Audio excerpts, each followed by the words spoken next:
Dobra večer. Sve su knjige već napisane, čemu onda pisati? Stara je teza koju sada demantira roman Živa glava, Julian Eden Bušić. Pravo je zapravo pitanje. Kako to da nitko do nje takvu knjigu već nije napisao? A prošlo je 20 godina, puna 2 desetljeća od pada Vukovara, u kojemu se srušio i život 22-godišnje S, junakinje romana, stvarne mlade žene, koju je najprije silovao poznanik njezina oca, a onda je kao robkinja pala u vlasništvo lokalnog Srbina. S je danas simbol silovanih Vukovarki, koje svoje silovatelje susreću na ulici. Oni su na slobodi, čak su bili i u odori hrvatske policije, a one zarobljene u svom jezivom sjećanju. Hrvatska država sustavno ih ignorira i njihove slučajeve nevoljko sudski procesuira. Vukovarske žene odlučile su zato svoju državu tužiti. Za početak, advokat te naše lijepe naše mogao bi barem pročitati roman Julian Bušić, da se eto informira o kakvim se strahotama i tragičnim sudbinama radi. Zamislite da ste zarobljeni u Vukovaru 1991. Neprijateljski vojnici vas ispituju, maltretiraju i zastrašuju, a jedan vas potom i siluje. Plačete, vrištite, povraćate, a nakon nekog vremena od vas, zarobljenice, traže da sami odaberete s kojim ćete od neprijateljskih vojnika biti. Znate, ako ne odaberete, svi će vas silovati, vjerojatno i ubiti. I vi odaberete.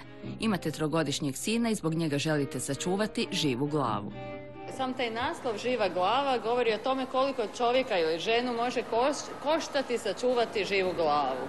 Pa da, naslov je dobro odabran, mislim, jer mi je moj glavni lik rekao da to je običan pozdrav u Vukovaru. Pitaš nekoga kako si i jedini odgovor koji se može dati u Vukovaru, živa glava.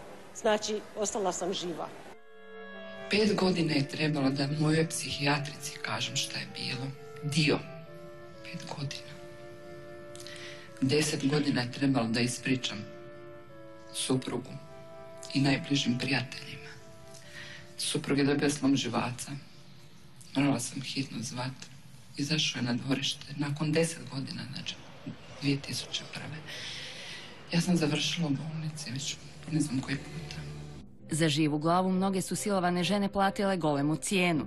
Uz vlastite traume nakon povratka u Vukovar na ulici su susretale svoje silovatelje, a neki su ih sugrađani prezrivo gledali, kad otvoreno vrijeđali. Nije ni čudno što su mnoge od njih, poput junakinje romana Živa glava, zavidjele onima koji su u ratu poginuli. Pitale se jesu li i one umjesto života trebale odabrati mučeničku smrt. Zamislite da ima osjećaj manje vrijednosti što nije umrla. Jer svi koji su umrli, o njima se niko ne može tračati. Oni su mrtvi, oni su časni, oni su dobri, a oni koji su ostali živi, koji su morali donijeti neke vrlo teške odluke, pa može se dogoditi, dogodilo se njima dosta puta u Vukovaru da ljudi recimo pljuju na njima, što su ostali živi, što su sumnjivi nekako. I to je meni strašno, to je prestrašno. Silovanje je zločin koji same žrtve teško priznaju. Znaju da će na suđenju, ako do njega dođe, morati traumu ponovo znanje kad nemaju ni podršku obitelji, jer još je uvijek previše onih koji misle da su te žene osramljiće, naša država, čini se, ne želi čuti.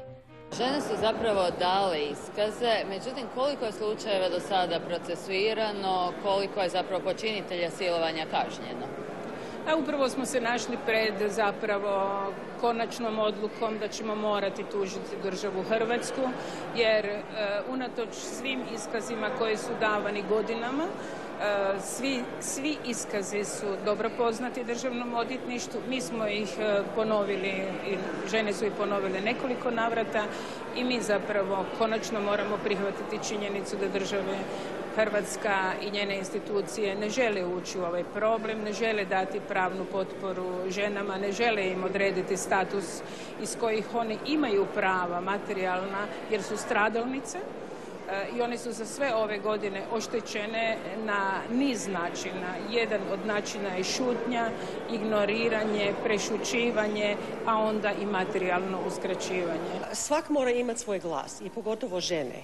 I ako je žena ostala bez glasa, to je najstrašnija patnja koja postoje, jer onda ne postoješ. I kada društvo koje ima svu moć i resurse i novce i sve što je potrebno. Kad društvo šuti, kad vlada šuti, to je na istoj razini. Jučer, baš prije predstavljanja romana Julian Bušić, Marija Slišković bila na sastanku u Uredu Ujedinjenih naroda, jer žene žrtve rata više ne žele šutjeti i jednostavno traže pravdu. Mi smo upoznavali međunarodnu zajednicu. Dakle, Ured Ujedinjenih naroda, gospođa Louise Vuitton, ja sam danas s njom imala sastanak i ja moram i ohrabriti naše žrtve u Hrvatskoj. Nije točno da nemamo podršku međunarodne zajednice. Mi samo trebamo izaći sa svojim pravim, istinskim traženjima. Žena o čijoj sudbini u romanu Živa glava riječ sustavno je silovana 3 mjeseca. Ne možemo ni zamisliti strahotu perverzne situacije u kojoj je bila prisiljena svoga silovatelja sama odabrati, kao ni psihološke pa ni pravne posljedice toga odabira. Naime, njezin vlasnik, istodobno zaštitnik i silovatelj, nikad nije prema njoj bio grub ni nasilan. To je ponekad puno gore kad je psihološko nasilje. Mislim, to je nasilje svejedno, mislim, je li fizički ili mentalni. Ona nije mogla izići, ona nije mogla odupreti se. Drugi su bile ubijane zbog toga što se odupreju. Oni su sad časni ljudi, recimo, ako jesu umrli u nekim glavama. Ovo suđenje koje se odnosi na žrtvu iz knjige Julian Bušić traje već 12 godina. Suđenje jedne druge žrtve je završeno, ali ona je poslana na imovinsku parnicu prema i nadoknadu materijalne štete od počinitelja. Dakle, državno hrvatsko pravosuđe se ismijava žrtvama ratnog zločina, što zaista više nije moguće tolerirati.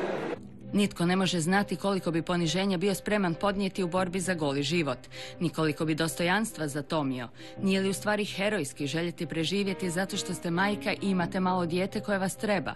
I kada se 20 godina poslije još borite s traumama, razumnim se čini očekivati da će oni koji su vam život tako davno razorili ipak biti pravedno kažnjeni. Svi oni imaju potrebu za pravdom, imaju potrebu da se konačno prizna da su oni žrtve i imaju potrebu da zločinci dobiju svoje ime. Jer mi moramo prihvatiti činjenicu da su dosadašnja politička rješenja dovela do toga da žrtve i zločinci žive u istom prostoru i ono što je najstrašnije, zločinci imaju bolju poziciju od žrtava, zapravo oni nemaju traumu, što je strašno. I to je strašna poruka poslana cijelome svijetu i hrvatskom narodu, da je moguće biti ratni zločinac, da je moguće ubijanje i silovanje i mučenje i da iza toga živiš kao miran, ugledan građanin.